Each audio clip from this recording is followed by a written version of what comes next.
अभी तक हम देख रहे हैं कि 1 लाख से ज़ायद जो अफराद हैं, तकरीबन 1.5 लाख के करीब ये डेटा आ रहा है, अफ़गान बाशिंदे ख़ास तौर पर वो जा चुके हैं मुल्क छोड़कर, और बड़ा पीस प्रोसेस के साथ ये सारा मामला हो रहा था। लेकिन कुछ जगहों पर एहतजाजी मुजाहरे भी हो रहे थे जिनके ज़रिए ये इंकशाफ हुआ है कि कुछ मनसूबा साज जो हैं या गैर दुश्मन अनासर हैं वो इस सारे प्रोसेस को ख़राब करने की कोशिश कर रहे थे। देखिए, गुजारिश ये है कि हमें थोड़ा सा हिस्ट्री को रिकॉल करना पड़ेगा कि काबुल और इस्लामाबाद के बीच जो बीज बोया गया था, जिसकी वजह से दोनों बिरादर ममालिक जो हमेशा से यानी दोस्ताना माहौल में रहते थे, हत्ता कि बॉर्डर पोरस था पूरे का पूरा, लोग अपनी मर्जी से रेड परमिट लेके और आके यहाँ से घूम के फिल्म देख के चले जाते थे वापस। इतने ऐसे हालात हमने खुद देखे हुए हैं। उसमें रखना डालने के लिए हिंदुस्तान की राह जो है वो आज से नहीं बल्कि कई दहाइयों से वो इसके ऊपर काम कर रही है। आपको याद होगा कि 18 सफारत खाने खुल गए थे पाकिस्तान अफगान बॉर्डर के ऊपर हिंदुस्तान के।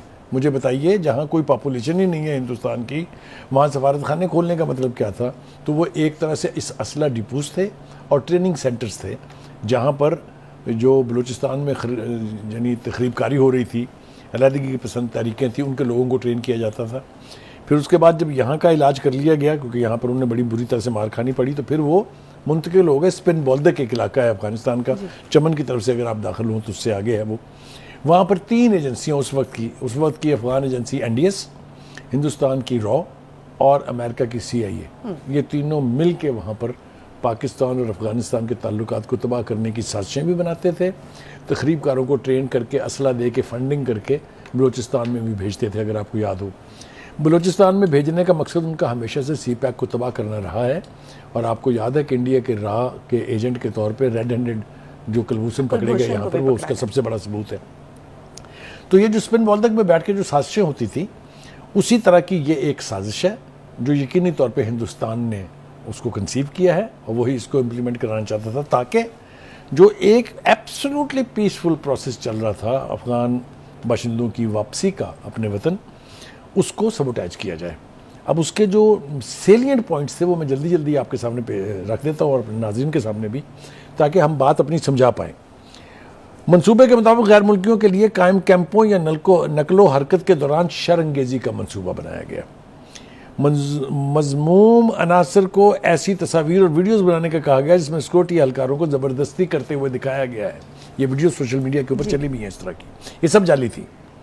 अनासर की जानिब से औरतों और बच्चों को तस्वीर और वीडियोज़ में शामिल करने की हिदायत की गई, क्योंकि इसके ऊपर ज़रा दुनिया की जो ओपिनियन है, पब्लिक ओपिनियन, वो जल्दी मोड़ हो जाती है। वैसे गज़ा में बेगैरती का मुजाहरा कर रहे हैं सारे, लेकिन वैसे जनरली वो बहुत बड़े मामले बन जाते हैं बच्चों के और औरतों के। गज़ा के बच्चे और औरतें उनके नज़दीक बच्चे और औरतें नहीं हैं। और फिर ज़राए के मुताबिक स्पिन बोल्दक, जो इसका मैंने जिक्र किया, अफगानिस्तान में लागरियों का एक के साथ एक मीटिंग हुई। चमन और स्पिन बोल्दक में भी तशद्दुद और एहतजाज हुए। यानी इसका एक पार्ट पाकिस्तान के अंदर है, दूसरा पार्ट अफगानिस्तान वाली साइड के ऊपर है। ज़राए के फिर यह कि मुजाहरों से इंतशार फैलाने का मंसूबा भी बनाया गया, जो कि अनर्थ हो गया। गिनौने मंसूबे के मुताबिक क्रॉसिंग पॉइंट्स पर फायरिंग करवाई जाएगी जिससे इंतशार फैलेगा। ये भी कोशिश हुई है एक जगह के ऊपर। और इस घिनौने मंसूबे का मकसद पाकिस्तान अफगानिस्तान में कशीदगी बढ़ाना था। यस, ये बात बिल्कुल ठीक है कि हिंदुस्तान कभी ये नहीं चाहता कि हमारा हमसाया अफगानिस्तान जो है उसके साथ हमारे ताल्लुकात जो हैं वो नॉर्मल हो जाए, हमारे ताल्लुकात जो हैं वो पीसफुल हो जाएं, बिरादराना हो जाएं। ये उसकी बहुत पुरानी ख्वाहिश है कि वो पाकिस्तान के और अफगानिस्तान के ताल्लुकात को इन दुश्वारियों से दो चार रखे कि हमारे यहाँ कभी दोनों साइड पर अमन कायम ना हो सके। इसके बावजूद कि पाकिस्तान की सक्सेसिव लीडरशिप्स ने हमेशा ये कहा है कि पाकिस्तान का अमन जो है वो काबुल और अफगानिस्तान में अमन के साथ जुड़ा हुआ है। जो शख्स ये बात कहे वो खुद उस अमन को कभी तबाह करने की कोशिश नहीं करता। हमारे साथ बहुत ज़्यादतियाँ हुई, हमारे साथ रॉ के एजेंटों ने पाकिस्तान की एम्बेसी पे हमला किया था काबुल में, अगर आपको याद हो, और बहुत खौफनाक वारदात थी वो। ये सब कुछ सामने रखते हुए हमें ये मिशन तो मुकम्मल करना है। हमारे इस मिशन के 3 बेसिक ऑब्जेक्टिव हैं। एक ये है कि जो लोग बगैर डॉक्यूमेंट्स के पाकिस्तान में हैं, वो चाहे अफगान है चाहे किसी दूसरी नेशनलिटी के हैं, उनको एक दफ़ा अपने मुल्क वापस जाना पड़ेगा। वापस जाके वो बाकायदा डॉक्यूमेंट्स के साथ तशरीफ लाएं, दे विल बी वेलकम।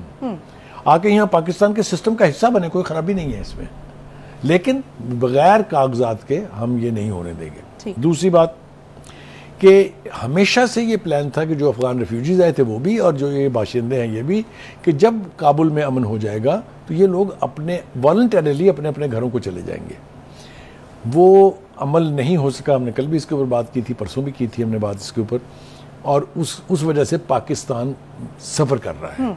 हम अनफॉर्चुनेट बात यह है कि जो अफ़गानिस्तान में जो इंटरनेशनल वॉर ऑन टेरर के हवाले से जो जंग मुसल्लत की गई थी, जिसमें हम हिस्सा बने, उसके नतीजे में चाहे आप वापस चले जाएं जनरल ज़ियाउल हक के दौर में, तो हमें क्या मिला? हमें क्लाशनकॉफ कल्चर मिला, हमें नारकोटिक्स कल्चर मिला, हमारी सोसाइटी को, हमारे यूथ को तबाह व बर्बाद कर दिया गया। अब हम चाहते हैं कि इस तरह की वारदात हमारे यहाँ दोबारा ना हो। हम ये तवक्को कर रहे हैं, और मुझे इस बात की भी खुशी है, हमें क्रेडिट देना चाहिए अफगान गवर्नमेंट को कि उन्होंने इन लोगों को लेने से इनकार नहीं किया। यानी जिस रफ्तार से आपने खुद ही जिक्र किया, 1,20,000 के करीब लोग वापस जा चुके हैं, तो ये अगर काबुल की हुकूमत ना चाहती तो ये अमल मुकम्मल नहीं हो सकता था ना। दूसरी बात, जो कल हम बात कर रहे थे कि उनको जो है ऑन बोर्ड लिया जाना चाहिए, तो वो उनको ऑन बोर्ड लिया गया। मैं समझता हूं कि उनको ऑन बोर्ड ना लिया गया होता तो ये फिर वापसी मुमकिन नहीं हो सकती थी। तो ये इस एतबार से इस मंसूबे को जो सबोटाज करने का जो भी नेगेटिव प्लान था, वो चूंकि अनर्थ हो गया है। दोनों पार्टीज जो हैं, अफगानिस्तान और पाकिस्तान, वो अवेयर हो गए हैं कि इस तरह की कोशिशें की जा रही हैं। यानी हम अपनी पॉलिसीज किसी हद तक जो है वो थोड़ा सा उसको टाइम के लिहाज से उसको अल्टरनेट कर रहे हैं, थोड़ा सा उसमें अल्टरेशन ला रहे हैं। देखिए, मैंने तीसरी वजह बयान नहीं की, वो अगर आप मुझे बयान करने देंगी तो मैं आपको उसकी वजाहत आपको खुद ही समझ में आ जाएगी। वो थी कि पाकिस्तान में होने वाले दहशतगर्दी के जो वाक़यात थे, उनमें काफ़ी सारे सानेहात में अफगान लोग मुलव्वस पाए गए। इसके लिए हमारी सिक्योरिटी जो है वो एट स्टेक थी।